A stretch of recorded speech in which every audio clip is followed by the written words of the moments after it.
and welcome to my Sunday Facebook chat. I am Ann Metcalf, and I am always looking at conscious eating, conscious living. How can we make this earth a better place? And it comes from our choices, our decisions. And I've been looking at plastics with the Ellen MacArthur Foundation. We looked at sesame oil and sesame milk, and then we dove a little deeper, which seems to me we need to do that all the time. We know what we know at the moment, and then there's what we don't know. And are we willing to dive deeper, find out more, and make the changes that we need? Or we choose to make. We can choose to make them. We don't have to. We're not forced. But I think there's something in our soul, our biological makeup that wants us to do better, to make this earth a better place, to make it a beautiful garden instead of a messy picnic, which is what it looks like right now, land and water. So today I'll be talking about plastics, greenwashing, and if you want to continue listening, please do. Um, so I started, it was with the Ellen MacArthur Foundation, EMF, which is a UK registered charity founded in 2009 with a mission to accelerate the shift to a circular economy, notably by redesigning how we produce, use, and think about plastics. And the core initiative of the new plastics economy, with their EMF's signature effort, the new plastic economy envisions a global system where plastics never becomes waste, continuously recirculated, and creatively reused. And to me, that sounds like a win-win. And then we have to look at, well, how do we get there? How do we do that? And the approach emphasizes three key actions. So eliminate unnecessary or problematic plastics, which in, I think, Canada, we're doing away with the plastic straws. And so you can go to stainless steel. And if you use the paper straw, it gets pretty mushy by the end of your milkshake. But, there's steps in the right direction. Innovate to make necessary plastics reusable, recyclable, or compostable. Circulate plastic materials to keep them in use and out of the environment. And a systematic circular economy could, by 2040, reduce ocean-bound plastics by 80%, cut greenhouse gas emissions by 25%, save USD 200 billion annually, US dollars, and possibly create 700,000 net new jobs. So, all right, so these single-use or disposable plastics, they serve no essential purpose. We've got the shrink wrap plastic on tools and things. Well, they are not recyclable, and it's a single use. And how can we do it better? Where are they? Well, you've got PVC, polyvinyl chloride, found in some bottles, shrink wrap, blister packaging, pipes. Problem, contains toxic additives, hard to recycle, contaminates other plastics. Polystyrene, PS, and expanded polystyrene, EPS, found in foam cups, take-out boxes, meat trays, packaging, peanuts, all those little cute little things for stuffing. Problem, they're brittle, they break into microplastics, and they're not recyclable in most curbside programs. And then you've got the multi-layer, multi-material packaging. Chip bags, juice pouches, baby food pouches. These have layers of different material. You've got plastic, aluminum, or paper, making them impossible to separate and recycle with our current infrastructure. Will something come in the future? Well, possibly, but can we change it so we're not having to create new systems to deal with it? Pigmented plastics, like the black plastic trays, often used for food packaging, it's invisible to recycling sorters due to carbon black pigments. and they can't be recycled. The other thing is the oxo-degradable plastic. They claim to break down faster, but actually fragment into microplastics, not truly biodegradable. EMS strongly opposes these for creating pollution without solving the root issue. So these oxo-degradable plastics are a category of plastic that mislead consumers. And that's one of my pet peeves. I don't want to be misled. I want the truth. And by claiming to be degradable or environmentally friendly, because those are catchwords that people who really want to make a difference, wow, they go, wow, okay, let's buy that product because of what it says. But in reality, they fragment rather than biodegrade. What's the problem? They persist in the soil and water for hundreds of years. They're labeled as biodegradable or oxo-degradable, now banned in Europe, made from conventional plastic, polyethylene, or polypropylene with chemical additives, usually metal salts like cobalt, manganese, and iron, that accelerates oxidative degradation when exposed to heat, oxygen, or UV light. Where are they? Shopping and produce bags, disposable tableware, trash bags, packaging films, and they give consumers a false sense of sustainability, and they interfere with real composting or recycling systems. That's called greenwashing. Look for compostable labels certified by BPI, Biodegradable Product Institute, North America, TUV Austria, or OK Compost Europe, or these numbers EN 13432 or ASTMD 6400 with certifications. Eliminating unnecessary plastics and designing alternatives to problematic ones. Industries can simplify recycling systems, prevent pollution at the source, shift towards reusable and refillable models instead of linear take, make, waste models. What the food industry is doing or being pressured to do is to reduce its environmental footprint and loosen its grip on parents and ultra convenience culture. Efforts to reduce environmental footprint, packaging redesign, reducing food waste, the upcycling of sesame oil, which we talked about, into milk. And then you've got banana flour, and banana is actually the leaves actually used for new clothing. So it's a new circular food movement.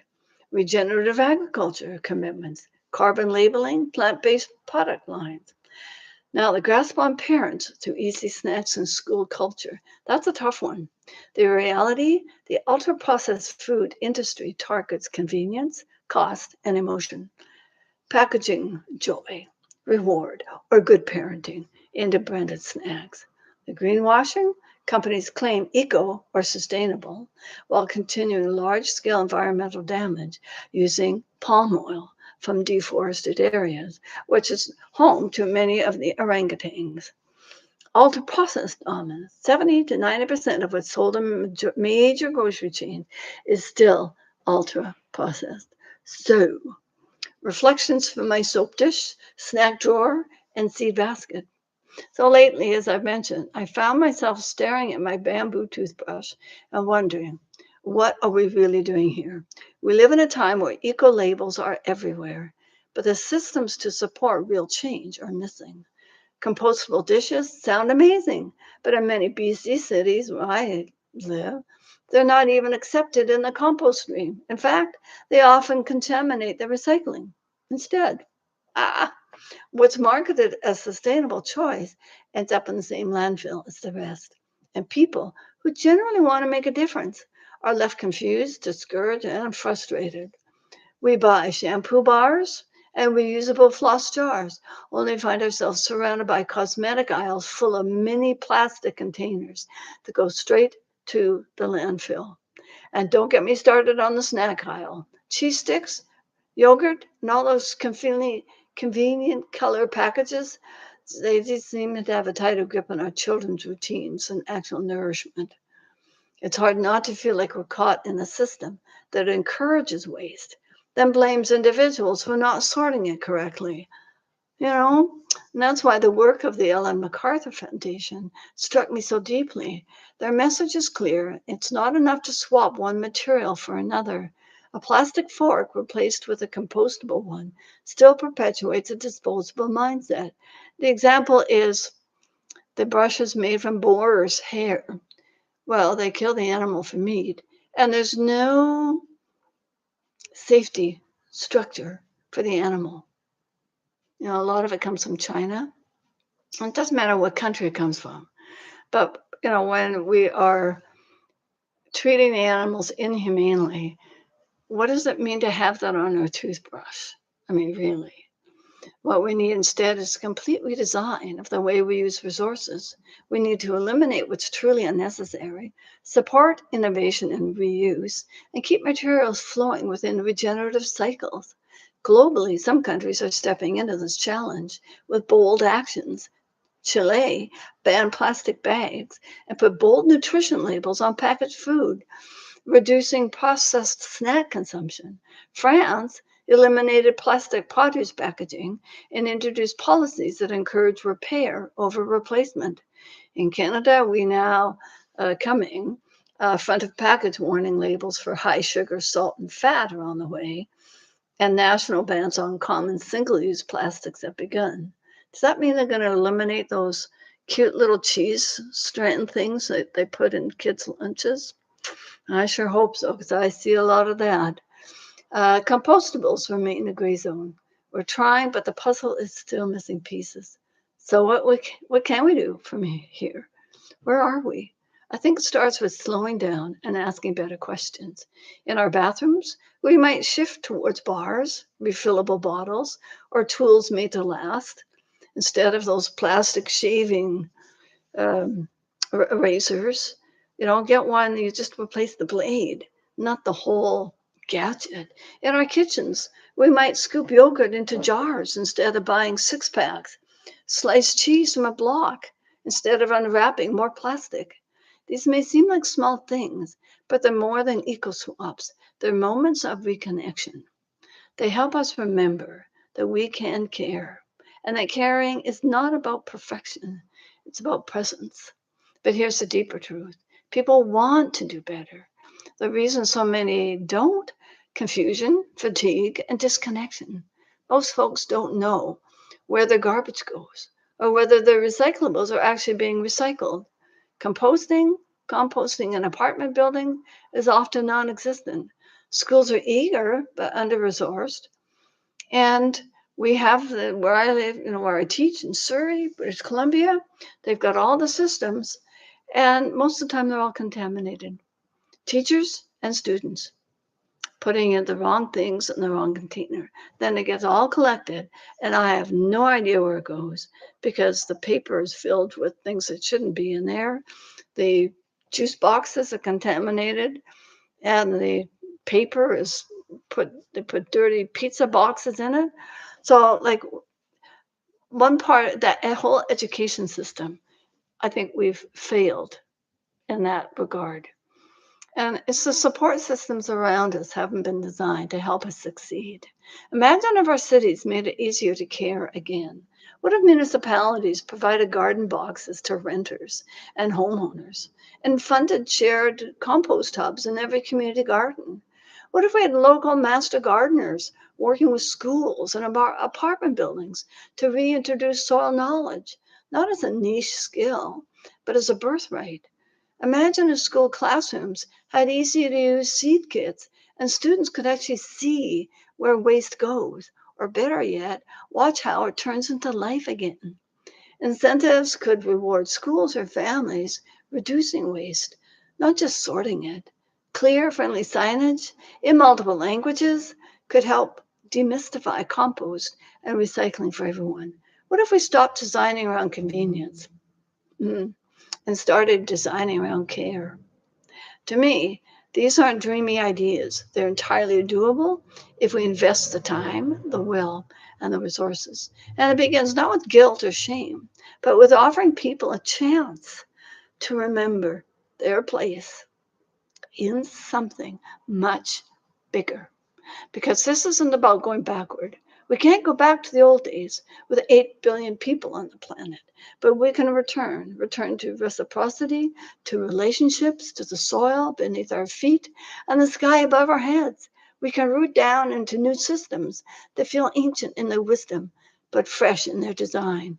We can build circular economies grounded in local knowledge and community trust. We can reimagine our cities, not as extraction zones, but as living systems designed to mimic forests, where everything has a role and nothing is wasted. We can teach children that solar panels and AI have a place, but so does intuition, prayer, gratitude, and interconnection. This is the moment to trade overwhelm for wonder, to stop asking, what's the most sustainable thing I can buy?